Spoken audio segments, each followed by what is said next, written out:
The town's Christmas fair. Jack brings his daughter Lily to the woodworking booth. Amelia has just been invited to hand out the fair's design awards. Lily runs over, tugging Amelia's sleeve, beaming. "Dad, she helped me tie my bow." A neighbor passing by smiles. "What a beautiful family you have." Jack opens his mouth to correct him. Amelia opens hers too. Then both fall silent. She simply offers a quiet smile instead. From that moment on, the whole town believes she's Jack's wife. Strangely, Amelia never corrects them. Not for advantage. Because for the first time in her life, someone looked at her like she belonged to a family. Jack Sullivan is 39 years old, running a small woodworking shop on the edge of town. The kind of place where sawdust settles into every corner and the smell of fresh pine never quite leaves his clothes. Every morning, he opens the shop early, sanding, carving, restoring old furniture with a patience that borders on meditation. Every afternoon, without exception, he closes up early enough to pick up his daughter from school himself. Every evening, the two of them share a simple dinner together, followed by a chapter or two from whatever book they're working through that month. A quiet, unshakable routine that's carried them steadily through the 5 years since Jack lost his wife. Lily Sullivan is 8 now, sharp-eyed and gentle, the kind of child who notices details most adults walk right past. She loves drawing houses, filling entire notebooks with sketches of rooms and rooftops and little stick figures gathered around kitchen tables. More than almost anything, she dreams quietly of having a full, complete family someday, though she rarely says it out loud, sensing somehow that the wish might make her father sad if she did.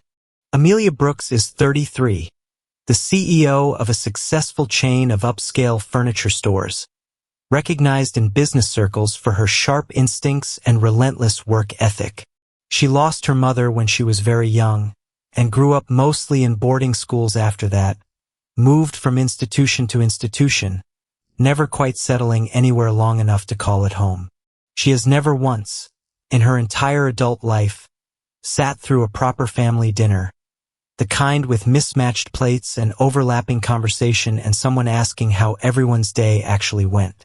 Her apartment, by any objective measure, is beautiful, spacious, filled with the finest furniture her own company produces. She has always found it privately unbearably cold. Amelia has recently purchased a manufacturing facility on the outskirts of town, relocating temporarily to oversee the transition personally, deliberately keeping her distance from press coverage and industry events during her stay, wanting, for once, a few quiet months away from cameras and boardrooms. Their first real encounter happens almost by accident, at that same Christmas fair, when Lily's shoelace comes undone right as she's running past a nearby booth, chasing a friend through the crowd with the reckless energy only children seem to have at holiday events. Amelia, standing close enough to notice, kneels down without a second thought and ties it back up for her, brushing dirt from the girl's knee before she can even finish thanking her properly. Her movements practiced and gentle despite having no children of her own. Jack thanks her warmly, assuming she's simply another parent at the fair, someone he'll likely never see again after tonight. Nobody around them has any idea she's the CEO of anything at all, dressed casually in a simple wool coat, blending easily into the crowd of townspeople milling between booths selling hot cider and handmade ornaments. The very first misunderstanding arrives within minutes, delivered casually by a neighbor passing by who's seen the whole exchange unfold from a few feet away. "Your wife's got a gentle touch," the man says warmly to Jack, nodding toward Amelia with an approving smile, already moving on to the next booth before either of them can respond properly, his attention already drifting toward the smell of roasted chestnuts nearby. Jack opens his mouth, ready to correct the assumption immediately, the words already forming on his tongue.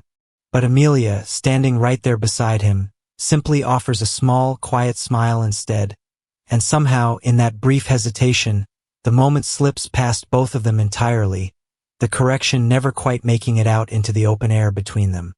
Some misunderstandings, it turns out, are born not from dishonesty at all, but from something gentler entirely, something neither of them yet has the words to properly explain to themselves, let alone to each other, standing there together in the cold December evening surrounded by string lights and the sound of distant carolers. Later that night, walking home with Lily's mittened hand in his, Jack finds himself thinking about the exchange more than he expects to, turning it over in his mind the way he might examine an unfamiliar piece of wood grain, unsure exactly what troubles him about it or why he didn't simply correct the man on the spot. He tells himself it was only a passing comment, easily forgotten by morning. He isn't entirely sure he believes that. The misunderstanding doesn't fade quietly away the way Jack initially assumes it will. Instead, it quietly grows week by week, fed by small, ordinary interactions neither of them consciously plans out in advance. Amelia finds herself returning to Jack's workshop more than once over the following month. First to order a custom bookshelf for her temporary apartment, then a small side table she doesn't entirely need, then, eventually, without much of a practical reason left to justify it, simply to visit, lingering longer each time than the previous one. Occasionally, she joins Jack and Lily for lunch after his shop closes for the afternoon. The three of them crowded around a small table in the back room, sharing sandwiches and the kind of easy conversation Amelia has never quite experienced before in her adult life. The kind punctuated by Lily's questions about wood grain and Jack's quiet, patient answers. Each time she appears alongside them in public, at the grocery store, at the local diner, walking Lily home from a friend's house on a Saturday afternoon, the town's assumption about her identity only settles in deeper, more thoroughly, until it's simply treated as common knowledge nobody bothers questioning anymore. Repeated so often it starts to feel true even to the people saying it. Jack tries, more than once, to correct the record properly, opening his mouth at dinner parties or chance encounters on the sidewalk, fully intending to clarify the situation once and for all before it goes any further. But each time, something interrupts him before he can finish the sentence. A neighbor changing the subject abruptly, Lily tugging at his sleeve with some urgent request about ice cream, Amelia herself gently steering the conversation elsewhere without seeming to do so on purpose at all, her timing almost suspiciously convenient. One evening, Walter Hayes, the elderly man who runs the town's community center and has quietly watched this entire situation unfold from a comfortable distance, finally asks Amelia directly, over coffee at his kitchen table, the two of them alone for the first time since she moved to town. "Why don't you just tell them the truth?" he asks, not unkindly, simply curious about her reasoning, his weathered hands wrapped around his own mug.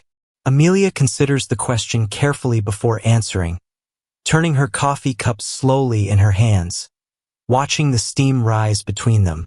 "If I correct them," she says quietly, "everyone goes back to seeing me as the CEO. Right now, for the first time in longer than I can remember, they just see me as an ordinary person." Walter nods slowly, saying nothing further, letting her words settle in the quiet kitchen around them, the old clock on his wall ticking softly in the silence. Walter watches her for a moment longer, studying her face with the kind of patience that comes from decades of listening to people talk around the things that actually matter to them. "You know," he says eventually, setting his mug down carefully, "people spend their whole lives trying to be understood before they're ever really seen. It sounds like you found the opposite order somehow, and I don't think that's anything to apologize for." Amelia doesn't respond right away, simply nodding slowly, grateful for a kind of understanding she rarely finds in the circles she usually moves through. Around that same time, Lily comes home from school one afternoon with a new drawing, carefully taped together from two separate sheets of paper to fit everything she wanted to include, her tongue poking out slightly in concentration as she'd worked on it during recess.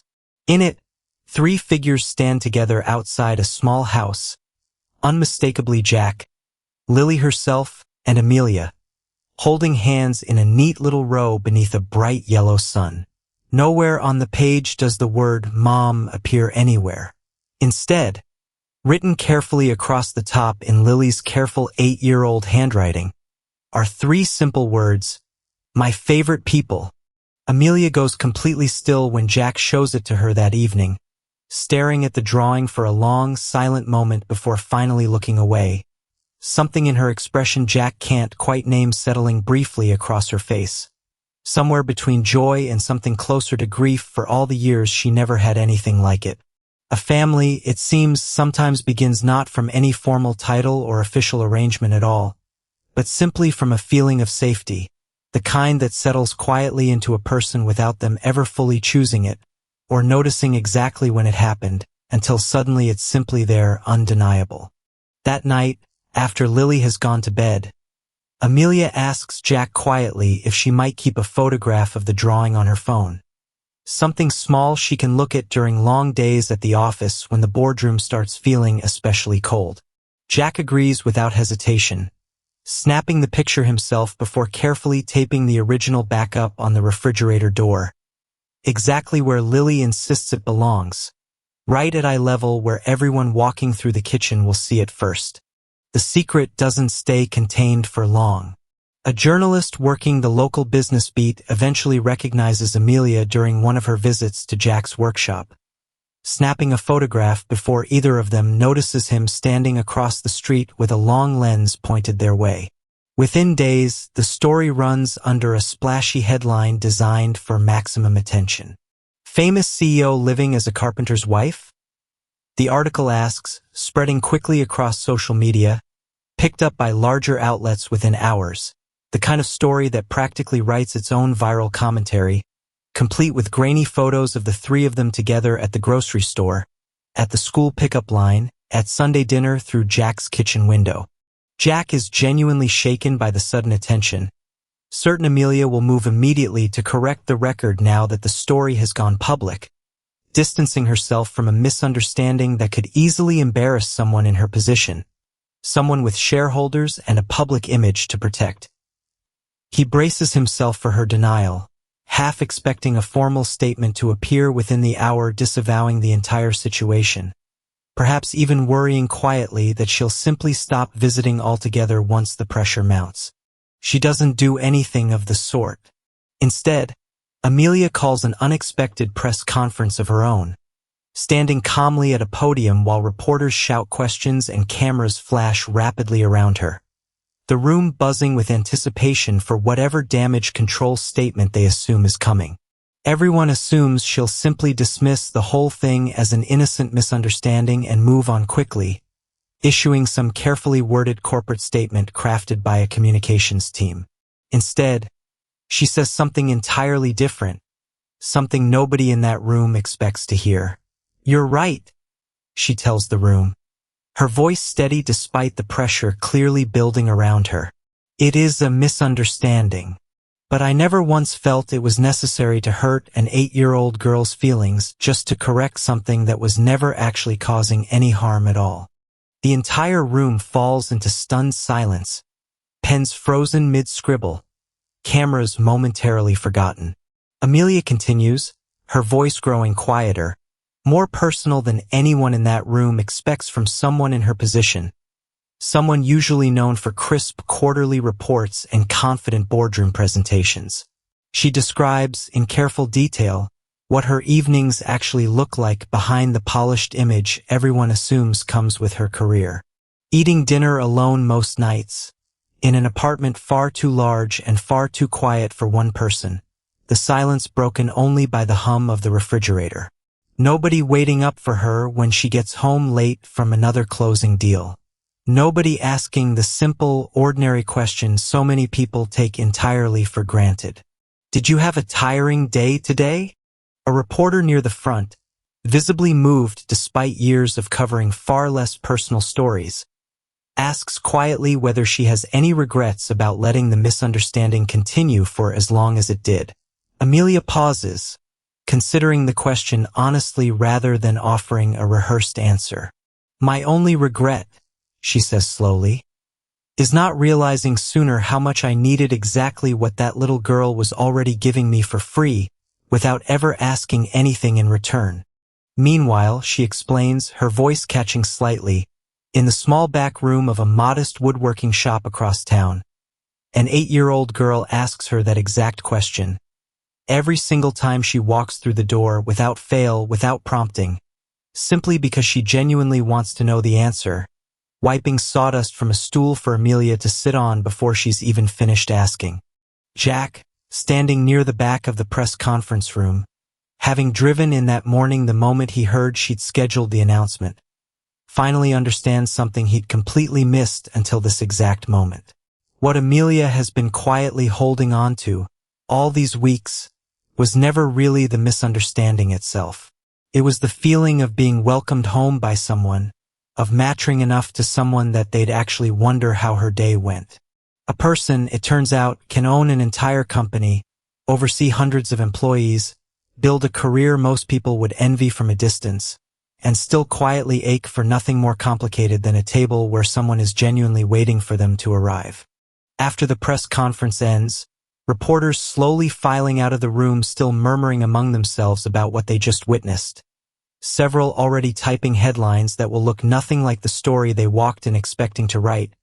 Jack finds Amelia standing alone near a side exit, visibly exhausted from the emotional weight of everything she's just admitted publicly in front of strangers with cameras. He doesn't say much. He simply stands beside her for a long moment, the noise of the departing crowd fading into the background, then quietly asks if she'd like to come by for dinner that evening. The same as always, nothing different, nothing performed for cameras this time.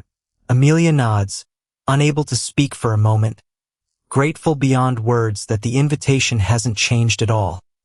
Even now that everyone knows the truth, even now that there's nothing left hidden between any of them.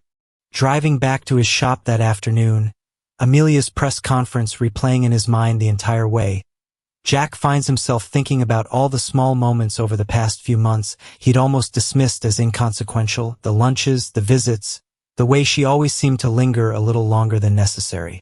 None of it had ever really been about convenience or coincidence, he realizes now, gripping the steering wheel a little tighter. It had been about something far simpler, and far harder to admit out loud, something he suspects he's felt building in himself for weeks without ever quite naming it either. In the weeks that follow, Amelia makes a decision that surprises almost everyone who assumed her sudden honesty was leading towards something romantic between herself and Jack, expecting the press conference to be the opening scene of a tidier, more predictable story. Rather than staying in town simply because of any personal feelings developing between them, she restructures her newly acquired manufacturing facility entirely, transforming it into a cooperative partnership model that directly supports local craftsmen and small workshops throughout the region, Jack's included, along with a dozen others struggling under the same pressures he'd faced for years. Jack is formally invited to serve as an advisor on the new arrangement, given his years of hands-on experience in the trade and his standing among the local craftsmen who trust him instinctively. He refuses, however, to accept any special treatment or privileged position simply because of his personal connection to Amelia, worried about how it might look, worried more about what it might actually mean for the integrity of something meant to help everyone equally. "I'll only take this on," he tells her plainly, sitting across from her at his workshop's small back table, sawdust still clinging to his sleeves from the afternoon's work. "If every workshop in this partnership gets an equal, fair opportunity. Nothing extra for me just because of everything that's happened between us." Amelia agrees without hesitation, genuinely respecting him more for the condition rather than less, making a note right there to build the fairness he's asking for directly into the partnership's founding structure. Over the following weeks, Jack throws himself into the advisory role with the same quiet dedication he brings to every piece he restores, visiting other workshops across the region, listening to craftsmen who've struggled for years without any real support, translating their needs into concrete terms Amelia's team can actually build a program around. Amelia notices how naturally he handles it, how easily people trust him within minutes of meeting him, and finds herself, more than once, simply watching him work a room the way she spent years learning to do herself in boardrooms full of strangers. One quiet evening not long after, sitting together on the porch steps while Jack finishes cleaning up after dinner inside, Lily looks up at Amelia with the same directness that seems to run through everything the girl says. No hesitation, no careful phrasing. "Are you still my family?" she asks simply. No hint of anxiety in the question, just honest curiosity, the kind only children seem capable of asking so plainly. Amelia kneels down to meet her eye level, taking a moment before answering carefully, choosing her words the way she rarely bothers to in boardrooms full of adults. "If you'll have me," she says softly, "then I'll always be your friend. Always, no matter what happens with anything else, no matter what anyone else decides to call it." Lily seems entirely satisfied with that answer, throwing her arms around Amelia's neck in a quick, unguarded hug before running off to find her father, leaving Amelia kneeling there a moment longer than necessary, something warm settling behind her eyes as she watches the girl disappear inside. Real, genuine affection, it turns out, rarely needs to begin with some grand declaration or elaborate promise. Sometimes it simply begins with consistently showing up, again and again, until showing up becomes its own quiet kind of promise nobody needed to formally announce in the first place. A promise proven true one ordinary evening at a time. Walter, watching all of this unfold from his usual seat at the community center down the street, mentions to a neighbor one afternoon that he isn't surprised by any of it. Not really. "Some people spend their whole lives being evaluated," he says, stirring his coffee slowly. "It's rare to watch someone finally get seen instead. That's the part worth paying attention to." The neighbor nods, not entirely understanding what he means yet, though it will make more sense to plenty of people in town before the year is over. One full year passes.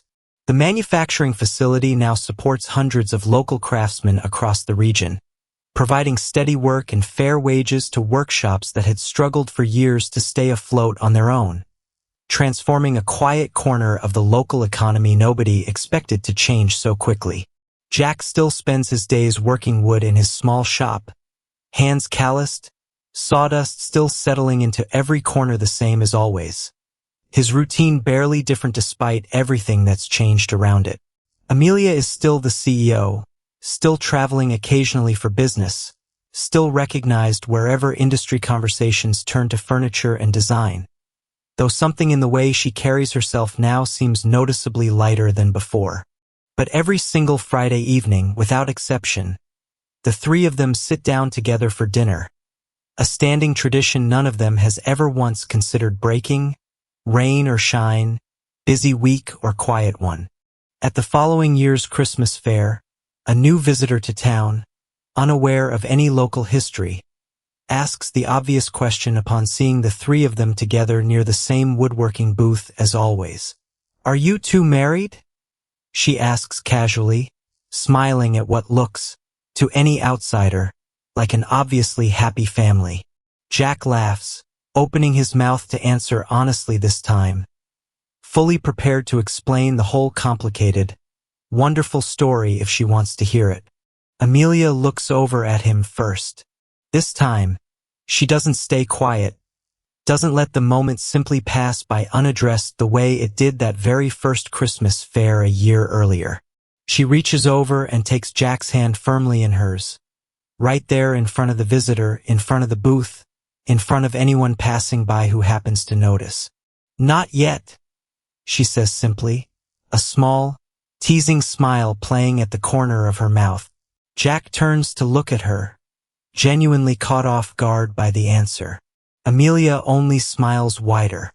"But if you're still single," she tells him, "I'd like to start with an actual date. A real one. No misunderstandings involved this time." From behind them, Lily lets out a delighted shout. "Finally! You two are finally telling the truth."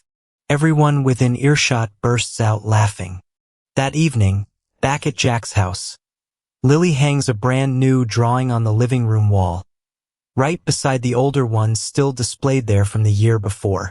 It's the same three figures once again, Jack, Lily, and Amelia, standing together outside their small house. But this time, written carefully across the top in Lily's now slightly steadier handwriting, are two new lines she composed entirely on her own. Family isn't about people who look the same. Family is about people who keep choosing to come back to the same table. Jack and Amelia stand there together for a long, quiet while, neither one saying anything at all, because nothing else really needs to be said. Both of them understand, fully now, that what actually made them a family was never the town's original misunderstanding all those months ago. It was every small, deliberate choice they made afterward, day after ordinary day, to keep showing up for each other anyway. What do you think actually turns a place into a home? The walls around it, or the people waiting there for you to return? If you accidentally became part of someone else's happiness, would you rush to correct the misunderstanding?